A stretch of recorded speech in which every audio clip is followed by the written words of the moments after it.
Ikhwati fillah yang dimuliakan dan dirahmati Allah Subhanahu wa taala, itu yang pertama. Yang harus selalu diingat adalah untuk apa kita menikah. Yang kedua, ini kaidah umum bahwa segala macam bentuk kebaikan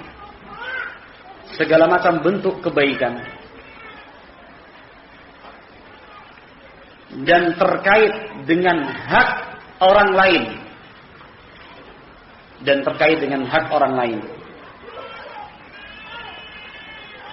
maka keluarga lah yang paling berhak untuk mendapatkannya.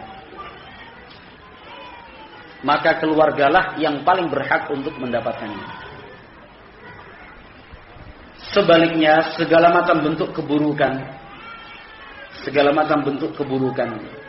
yang terkait dengan hak orang lain, maka keluargalah yang paling berhak untuk dijauhkan. Nanti saya akan menjelaskan apa arti kaidah ini. Jadi segala macam bentuk kebaikan yang terkait dengan hak orang lain, maka keluargalah yang paling berhak untuk mendapatkannya. Adapun seluruh bentuk keburukan dan terkait dengan hak orang lain, maka keluarga yang paling berhak untuk dijauhkan.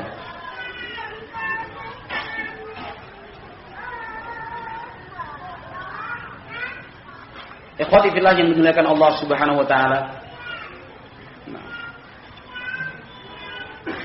Ada salah seorang di antara kita di tengah jalan sedang menggunakan kendaraannya, dan ini beberapa kali terjadi. Menggunakan kendaraannya kemudian melanggar orang lain ditabrak. Tidak kenal di kampungnya orang, segala macam. Artinya dia telah berbuat kesalahan, ya.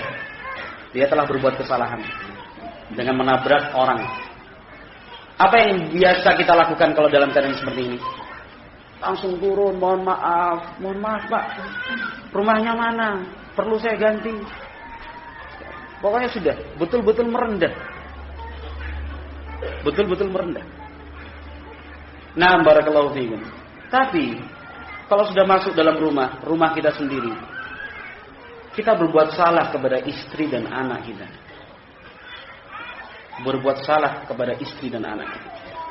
Berkata kasar mungkin, sampai main tangan, anaknya dihajar, istrinya dipukul, segala macam. Kita menganggapnya biasa. Kepada orang lain yang tidak pernah kenal sebelumnya, yang baru pertama kali bertemu, sikap kita betul-betul. Tapi kenapa kepada keluarga kita sendiri tidak bisa lebih dari sikap kita di luar? Sekarang perhatikan pelayan toko, pelayan bank, pelayan bank, satpam juga. Satpam di berbagai tempat. Betapa murahnya senyum mereka kalau kita datang. Terima kasih Pak atas kunjungan Anda, satpam biasanya. Ada yang bisa kami bantu? Yang pelayan wanitanya senyum. Mari Pak, silakan. Ada yang bisa saya bantu? Kepada orang lain. Tapi kenapa mereka yang kehidupannya seperti itu justru rumah tangganya hancur? Artis, kalau sudah di layar tancap, layar sinetron segala macam, aktingnya bukan main. Tapi sekarang penduduk Indonesia yang paling sering bermasalah justru artis. Betul. Justru artis yang pandai bersandiwara. Ini kan orang awam ya, yang kita bicarakan orang awam sekarang. Sekarang kita kembali kepada kaidah tadi. Sudah paham apa arti kaidah tadi? Sudah paham belum? Artinya kalau kita bisa bersikap kepada orang dengan baik, keluarga kita lebih berhak untuk disikapi dengan lebih baik. Kalau kita tidak ingin menyakiti orang lain, keluarga kita yang lebih berhak untuk dijaga agar tidak sakit hati dengan kita. Dalilnya adalah hadis Rasulullah sallallahu alaihi wasallam dari sahabat Anas bin Malik radhiyallahu taala anhu. Hadis Anas bin Malik radhiyallahu taala anhu. Hadis yang sudah kita hafal ya ikhwan. Tapi perlu diingatkan bahwa makna hadis itu sangat luas. Kata Nabi Muhammad alaihi salam, muttafaqun alaih, la yu'minu ahadukum hatta yuhibba li akhihi ma yuhibbu. Belum sempurna iman kalian sebelum mencintai, menginginkan kebaikan untuk orang lain sebagaimana dia menginginkan kebaikan itu untuk dirinya sendiri. Al-Imam An-Nawawi dalam Syarah Sahih Muslim menjelaskan demikian juga mafhum mukhalafahnya. Kalau kita tidak menginginkan keburukan itu kita rasakan, jangan berkeinginan agar keburukan itu menimpa orang lain. Ikhwati fillah yang dimuliakan Allah Subhanahu wa taala. Kaidah kedua tadi kalau kita perhatikan ada dua potong, dua penggal. Yang pertama tentang kebaikan dan terkait dengan hak orang lain. Yang kedua keburukan dan terkait dengan hak orang lain. Kalau kita berbicara tentang kebaikan dan terkait dengan hak orang lain, kita diperintahkan untuk mengucapkan salam kepada orang lain. Bukan begitu? Maka istri dan anak-anak kita lebih berhak. Demikian juga suami lebih berhak. Kita diperintahkan untuk mendoakan kebaikan kepada orang lain. Maka istri, anak, dan suami lebih berhak untuk mendapatkan doa kebaikan tersebut. Kita dituntut dan ditekankan untuk berinfak serta bersedekah kebaikan kepada orang lain, kepada kaum muslimin. Maka sedekah untuk istri, anak, dan suami itu lebih berhak. Jadi segala macam bentuk kebaikan itu yang terkait dengan hak orang lain, keluarga lebih berhak terlebih dahulu. Kebaikan itu berikan kepada keluarga. Berikan kebaikan itu kepada keluarga. Kalau kita bisa bermanis muka dengan pimpinan, apa ada sekarang karyawan ketemu pimpinannya? Enggak, Pak. Enggak mungkin. Pasti, iya Pak. Sudah tunduk tangannya gini. Kalau perlu dua. Kalau perlu dua. Seandainya tidak masuk kerja, apa yang dia lakukan? Telepon, kirim surat, bahkan ada surat keterangan dokter. Gitu. Besok pas ketemu datang minta maaf lagi, Pak. Betul Pak, kemarin saya sakit Pak. Semua cara digunakan agar pimpinannya tidak marah. Iya kan? Maka keluarga pun lebih berhak. Istri, suami, begitu. Istrinya sudah dijanjikan ke villa di Tawangmangu. Jadi segala macam bentuk kebaikan itu yang terkait dengan hak orang lain, keluarga lebih berhak terlebih dahulu. Kebaikan itu berikan kepada keluarga. Berikan kebaikan itu kepada keluarga. Kalau kita bisa bermanis muka dengan pimpinan, apa ada sekarang karyawan ketemu pimpinannya? Enggak Pak, enggak mungkin. Pasti, iya Pak, sudah tunduk tangannya gini, kalau perlu dua. Kalau perlu dua.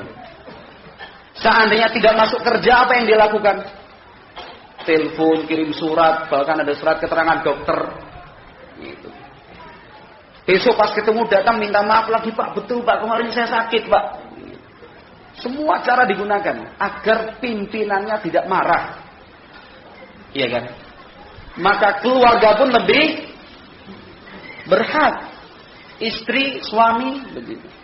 Istrinya sudah dijanjikan ke villa di Tawangmangu. Nah, kan gitu. Bune. Tapi panggilannya harus dirubah, jangan Bune. Ya tadi itu merah delima tadi.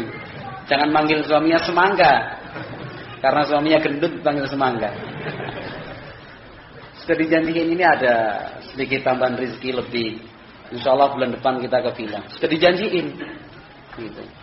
Artinya kalau bukan ada sebab yang betul-betul darurat, jangan ingkari janji tersebut. Seandainya ada satu hal yang terjadi dan sangat luar biasa yang mengakibatkan acara untuk bersenang-senang itu batal, lakukan lebih dari apa yang dilakukan pegawai itu kepada pimpinannya. Paham nggak? Harus paham. Harus paham, bukan bertanya. Jawabannya bukan ya atau tidak, harus paham. Ini seorang karyawan atau sekarang yang sekolah, katakan begitu, yang sekolah, yang kuliah. Tapi saya tidak mengatakan boleh sekolah, boleh kuliah loh. Saya mengatakan ini kasus, contoh kasus. Yang sekolah dan kuliah tidak masuk sekolah. Tidak masuk kuliah. Takutnya bukan main itu. Urus surat izin segala macam. Lebih dari 3 kali dikeluarkan. Maka kepada istri dan suami pun lebih. Istri sudah menjanjikan, Mas, besok tak masakan oseng-oseng kangkung. Gitu, oseng-oseng kangkung. Karena suaminya senang sama oseng-oseng kangkung. Oseng-oseng kangkung sama sambal tempe. Gitu.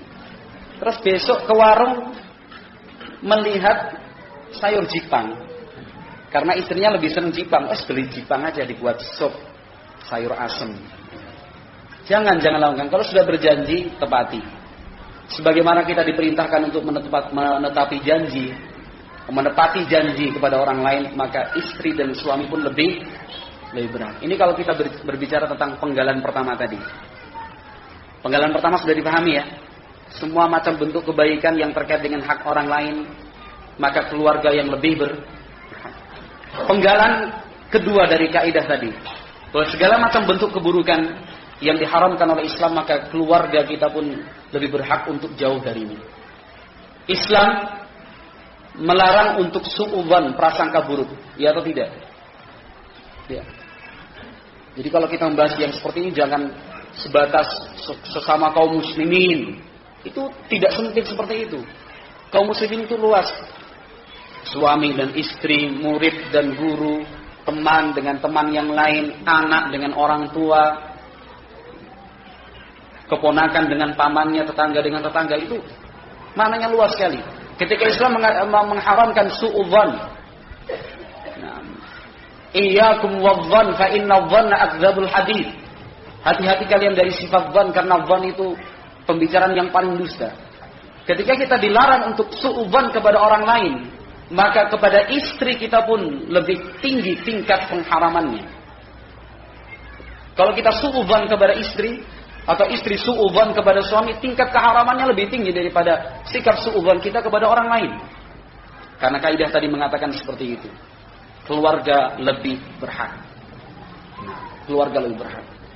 Hasad, benci, dendam, satu hal yang sangat menyedihkan dan memalukan sekali apabila ada dendam di antara sepasang suami istri. Ini memalukan sekali. Apa artinya menikah kalau ada dendam dalam hati? Dari mana kita tahu dendam itu ada? Kalau ada timbul masalah, selalu diungkit lagi masalah yang sebelumnya. Yang sepertinya hanya akan membuat kehidupan rumah tangga itu tidak harmonis. Yang sudah biarlah berlalu. Jangan ada satu kejadian, oh mas ini nggak menepati janji. Sama seperti dulu. Mas juga pernah loh janjikan seperti ini terus gak jadi.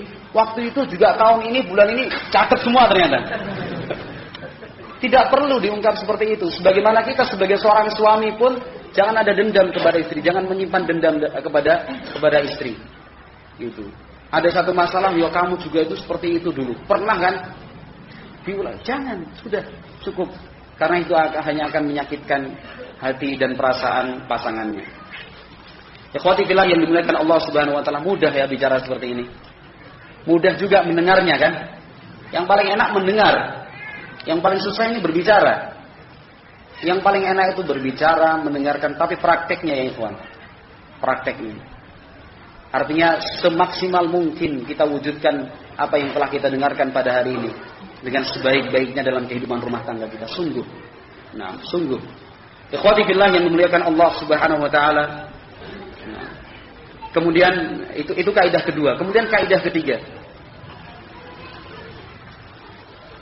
Jadi setiap kaidah itu pengembangannya sangat luas nanti. Marilah kita sama-sama mengembangkan.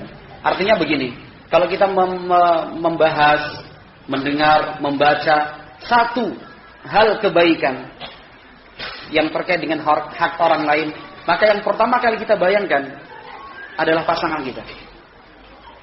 Pasangan kita. Oh, ini yang paling berhak istri, yang paling berhak adalah suami. Berkata dengan lembut, hikmah dalam berdakwah, bertemu dengan masyarakat begini, istri pun lebih berhak. Suami pun demikian.